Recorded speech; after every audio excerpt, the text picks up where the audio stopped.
Welcome on behalf of the Smart Freight Center. Welcome to our Smart Freight Center Leadership Series, and thank you for joining us. Unfortunately, Matt Rurda is not able to be here. He's attending a part of his other job, which is PhD defense. But I'm Dr. Judy Frevolden, Executive Director of the University of Toronto Transportation Research Institute. And it's my pleasure to host this presentation on Matt's behalf. This presentation is one in an exciting series we have showcasing leadership in freight and goods movement. And I want to thank the University of Toronto Student ITE chapter for letting us use their weekly time to host a seminar series. It gives us pleasure to be a part of that series and to have them and their audience join us, as well as all the people who are particularly interested in freight and goods movement. We wish to acknowledge this land on which the University of Toronto operates. For thousands of years, it has been the traditional land of the Huron-Wendat, the Seneca, and the Mississaugas of the Credit. Today, this meeting place is still the home to many Indigenous people from across Turtle Island, and we are grateful to have the opportunity to work on this land. So before we get started, a couple of housekeeping notes. As Usman said, the session is being recorded, and the recordings will be shared on the Smart Freight Center website. And we will have a Q&A following the seminar. So please hold any questions until the end, and then I'll keep an eye on the chat and the hands up and call you after Lynette's talk. So oh,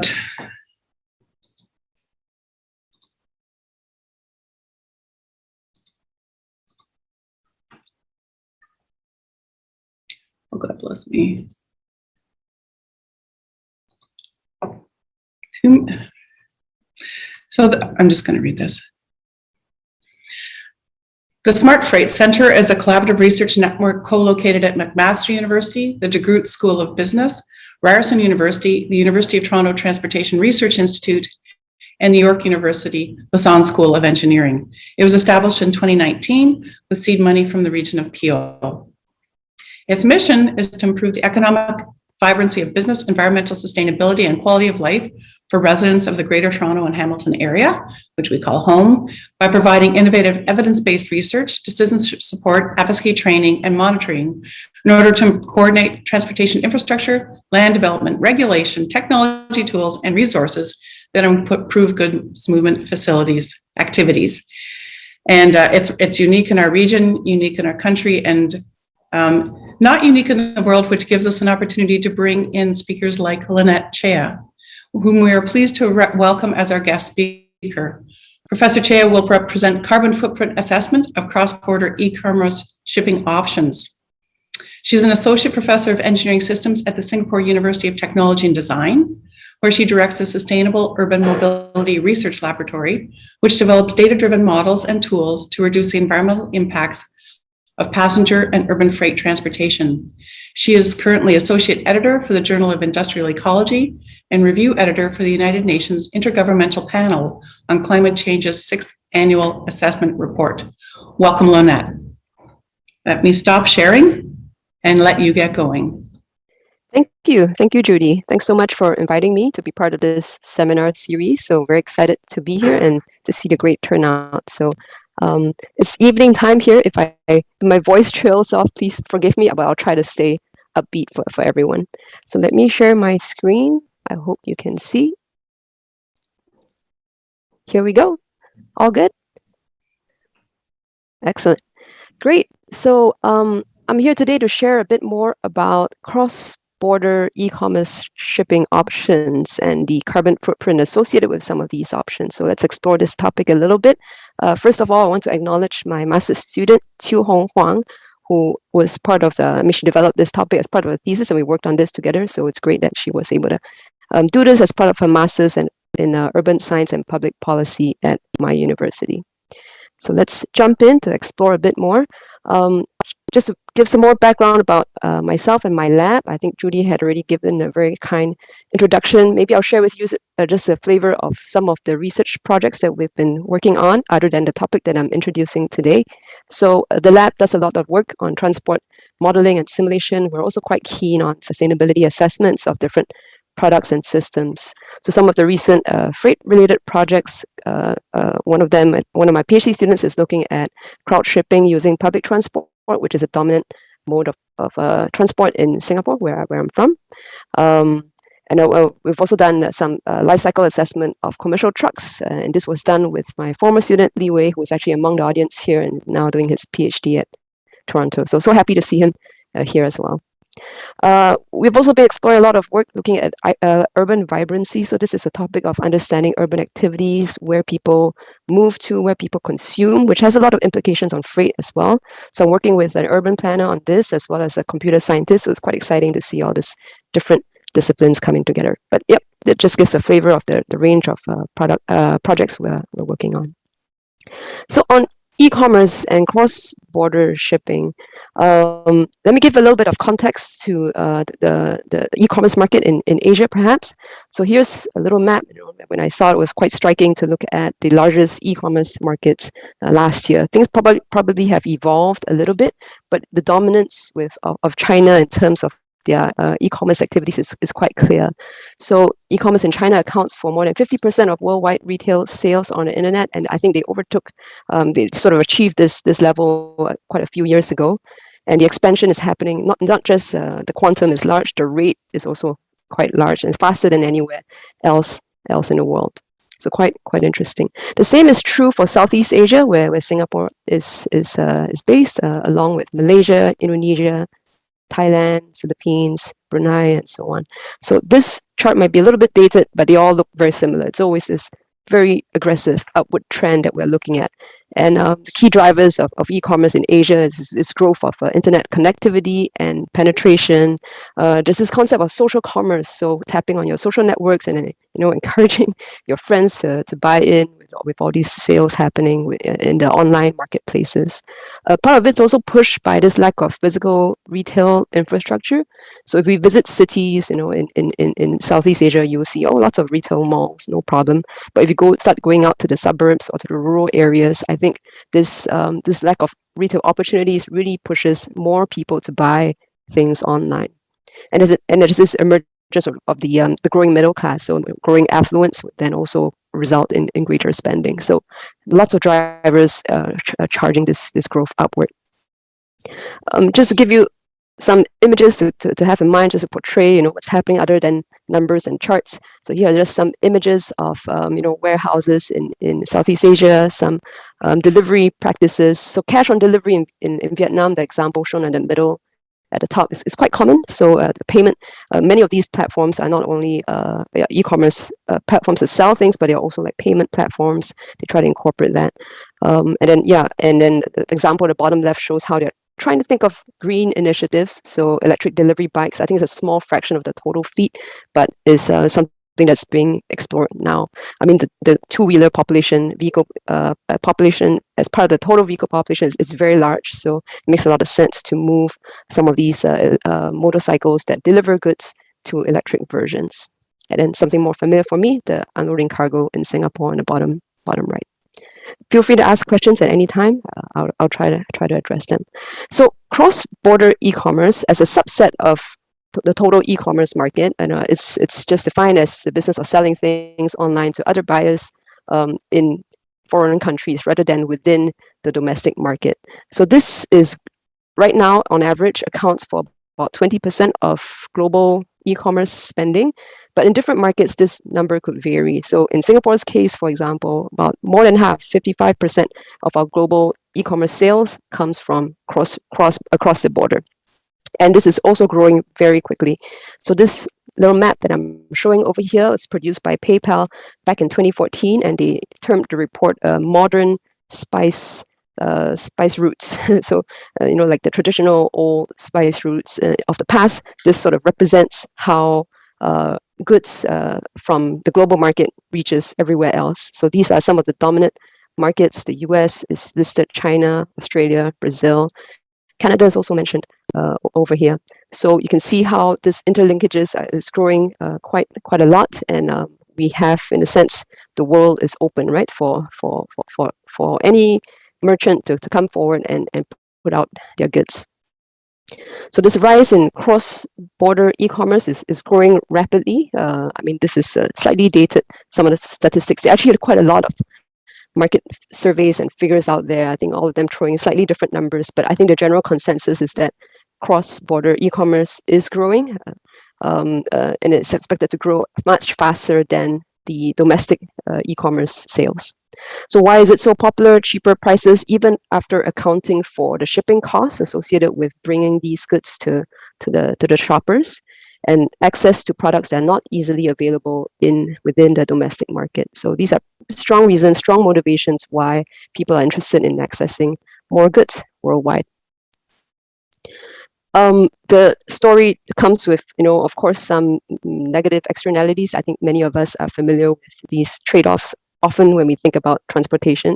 So freight emissions, international freight emissions in particular, it's going to be more challenging to deal with given the longer distances that the goods now have to travel to get to the consumer, and this generates considerable carbon emissions. So there's some estimates of the carbon emissions from global freight transport to grow by 4 times by year 2050 from 2010 values, and then these freight sort of networks and chains are a lot more complicated, more complex, tends to be less efficient, especially if the market tends to be more fragmented with many players trying to compete in the transport service space. Or it can be more carbon intensive if we think of more trucks, reliance on more long haul trucks to deliver them, or the use of air freight, which is a lot more carbon intensive than other cleaner modes, right? So if we look at the demand side, I mean, we've seen the overall picture in the context of growth in cross-border e-commerce. If we look at the demand side and the consumers and what they're expecting or preferring, I think many consumers now, and many of us are also consumers ourselves, shopping online, there is a high expectation of free shipping that's apparent. So many of these studies on shipping preferences tend to come from the business school or marketing studies that have tried to uncover a little bit more about the consumer's mindset and the psyche. A lot of these studies also come from market surveys that are put out. But again, most of them have generally agreed that people like free shipping. They expect free shipping. In terms of the factors that matter when we decide the shipping options that are posed to us on these platforms, on these e-commerce platforms, cost matters, speed matters. Even the value of the order, the transaction that's being made also matter to consumers, and that would influence your shipping choice.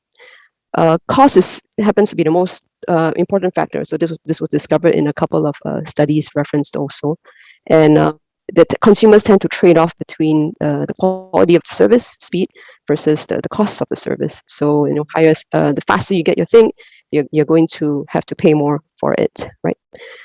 Not all consumers, however, need fast shipping. So sometimes the option is either it's a limited set of options that you can choose from, and then you just pick the faster one, maybe because the marginal cost is not that high, despite not having an immediate need for the item. So in this particular survey, 47% of online shoppers polled chose the faster shipping option because it's available, despite not having an immediate need for the item. So this is a bit concerning, again, relating back to the context of freight emissions as an impact.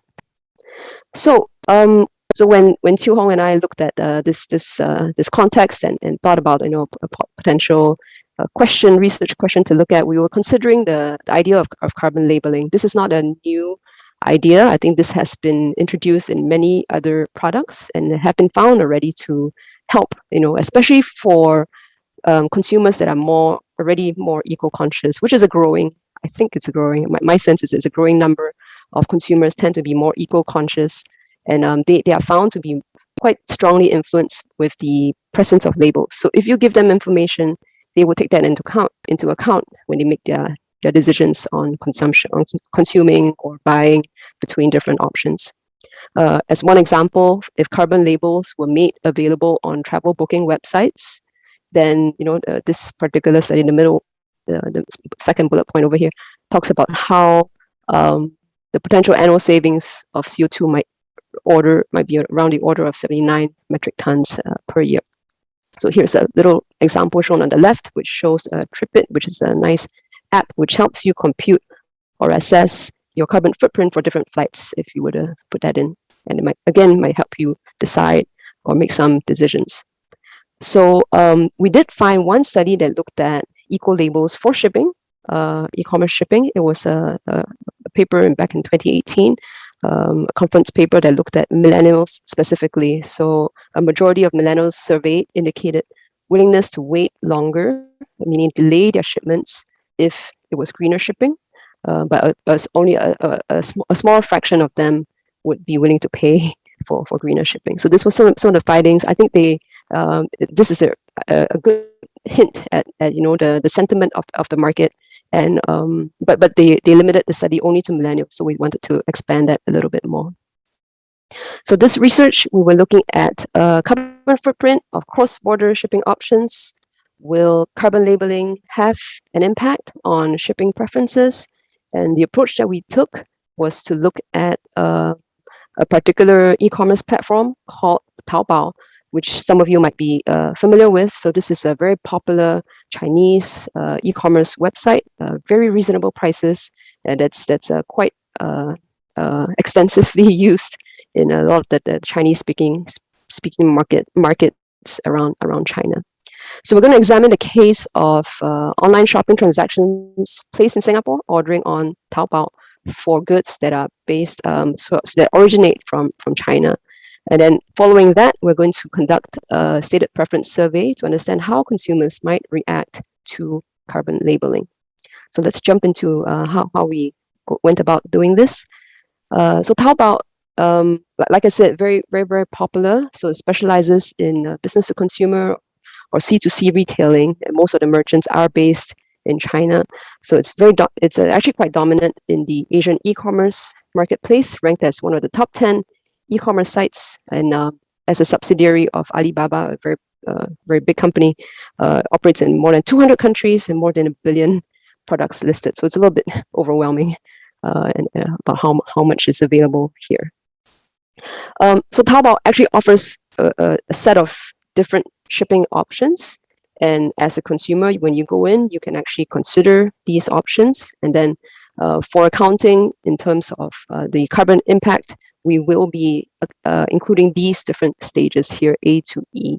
So the options are mentioned in blue. So very typically, there are multiple sellers that might appear in your order. And then if you have multiple orders in one transaction, you can consider consolidating the order into one parcel or not. If you to have it shipped to you, you can choose sea or air freight. And then there's usually an option to have it delivered to your doorstep or delivered to a collection point, which could be a locker or a retail store that allows people to pick up their deliveries from. And then if you were to send it to a collection point, you can take different modes of transport to get there. So those are the options. And then in terms of the stages that we consider in this study, it's the different legs of the transport chain. So it's the truck transport within China to the port, the exiting port where the goods will come out from China. The cross-border transport, which could be either sea or air freight. The warehouse operations on both sides, both at the departure port as well as the arriving port in Singapore. And then the last mile delivery van transport within my city to get from the warehouse to the final parcel destination, which again could be the home or the collection point. All good so far? Okay, I'll keep going. Feel free to stop me if anything might be unclear. So in terms of shipping activity emissions, it's quite a straightforward calculation where we account for the emissions factor for different modes. So the total carbon emissions would be a function of the emission factor for the different modes multiplied by the distance traveled in kilometers versus multiplied by the tonnage or the weight of the particular parcel. It wouldn't be tons, it would be in the order of kilograms. So. But these emission factors are obtained from mostly government sources in the UK or Singapore where available. Yep. So for the stage A, which is the truck movement within China, we have some of these emission factors in kilograms of CO2 per ton kilometer. And then same for the ships or flights. And then the diesel van movement within Singapore, and then the passenger movement, which is stage E, which could be a private vehicle, private car at the customers' or consumers' disposal, or public transport. Walking would not have any carbon impact. Okay, good. Other assumptions that we had to make. I'm going to be assuming 2 orders just to make it interesting to offer the option of consolidation or not. So we're going to assume this one transaction will have 2 different orders as part of our scenario to explore. And then the option to consolidate or not will be there. The parcels will be small, which is observed to be a majority of e-commerce parcels in Singapore anyway. And where we define the size, what we mean by small, as well as the weight. The main departure city from China is the port city of Guangzhou in the south of China. So we're going to be assuming that these goods would travel the average distance from these e-commerce centers across China to Guangzhou eventually before engaging in that stage where it moves across the border. We have a warehouse emissions factor from another reference that we're going to be using, a value of 0.026 kilograms of CO2 per parcel day. So depending on how long it resides in the warehouse. If it's a consolidated delivery, it will actually require more time for that to happen. So we're going to add 1 day to the total delivery time. We had thought about accounting for the delivery failure rates, and eventually this didn't end up being a very sensitive parameter, but we put that in anyway, because in the last mile delivery, if the first delivery attempt fails, then the vehicle has to travel twice the distance, right, to make a second attempt. And then we found these figures from a local e-commerce carrier in Singapore. So the first, delivery failure rate for the first attempt is 5.9%. Second attempt would be 26.2, and then 47.1. So these were just used as part of the last mile delivery stage. So here are some first set of results that shows the comparison of shipping options. So different options presented in the different columns. Again, you can see the different options in terms of sea or air freight, consolidated or not, final destination being the doorstep home or to a collection point, and then the passenger trip mode, travel mode, walking or car or bus. I simplified, I only showed these 5 here for now. And then these are the cost and delivery time, shipping time, as well as the total carbon emissions estimate for each of these options for a parcel that's about 1 kilogram. So not too heavy, small parcels.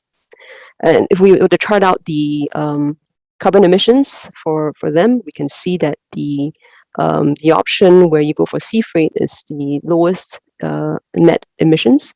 I think intuitively we sort of already knew that just by looking at the emission factors of different modes. You can already see how flights tend to have a very high carbon footprint, very high emissions factor compared to shipping, 2 orders of magnitude. So the impact, if you were to choose air, is going to be much higher compared to sea freight.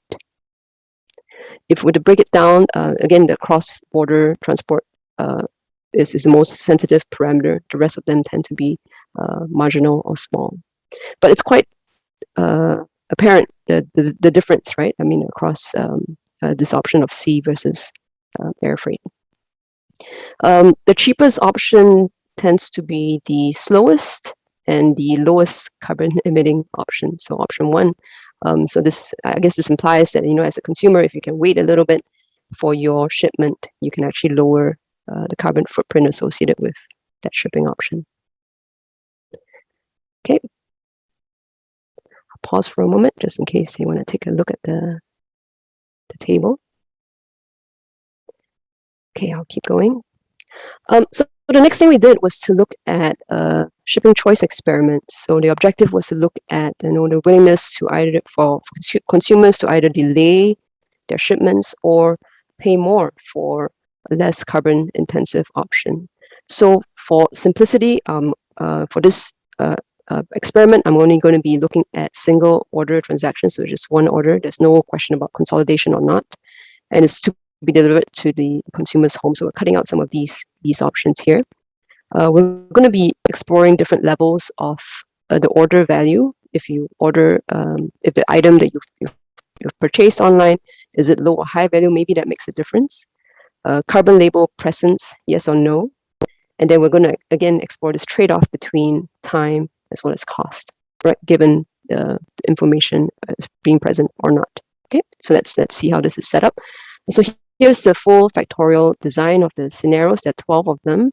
So again, 2 levels for the order value high or low, 2 levels of whether the carbon label is present or not.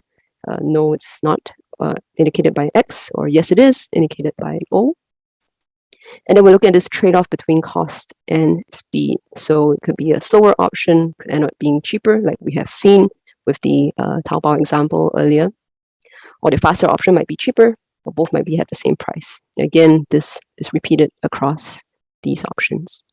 Okay, so 12 scenarios, and then we present these to survey respondents. So this is an example of some of the options presented. So scenarios 7 and 8 shown over here are sort of presented in this form to the people that we surveyed. I'll tell you a bit more about the survey profile, respondent profile a little bit later. But we present to them, option 1 and 2. So some of them could be a slower delivery.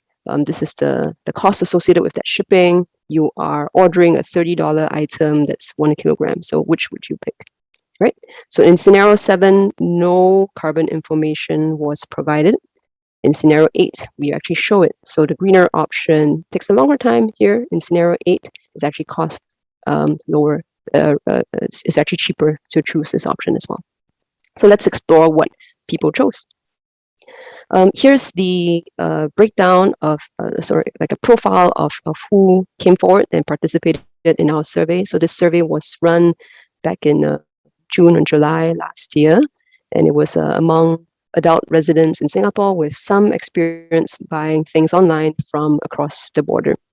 So we got about 200 over respondents after filtering out those that were incomplete or invalid. We were left with 188 responses, which is a bit lower than I had hoped, but let's explore what we learn out of it for now. The gender split is 62% female versus 38% male, which is fairly close to some of the market surveys that we have found that have profiled the characteristics of online shoppers in Singapore. The age split is a little bit biased towards the younger demographic. Again, I would have hoped to have spread this out a little bit. But most online shoppers in Singapore range about 18 to 34 years old. Has been found from market studies. So again, split in monthly income and also a variety in online purchasing frequency. So here are some of the survey outcomes. Let me explain what's happening in this table over here. So again, it's split into what was presented to them in the different rows. So in this first row and category, the slower option is presented as cheaper. And the behavior here is what the respondent in these categories, the percentage or number of respondents is shown in the number. I hope you can see my mouse moving, my mouse cursor moving. So this is a number of respondents who committed to these, revealed this behavior, and a percentage of the respondents. So in this group, in the very first row over here, they chose a cheaper option for the case of when the label is there or not. So regardless of whether the carbon information was presented, they chose the cheaper one. So cost mattered to them. These are the cost-sensitive people, and you can see it's a very high fraction, which is a bit what we were anticipating. I guess it's not too surprising. Cost sensitivity is there. And then the second row over here. So this is where even when presented that the slower option is cheaper, they wanted a faster option. So speed mattered more to this group, this 30 respondent with the high order value, or these 13 individuals with the low order value, right? Yep.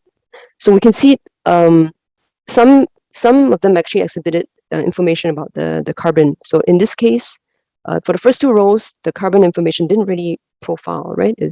Whether it's shown or not, the behavior was consistent.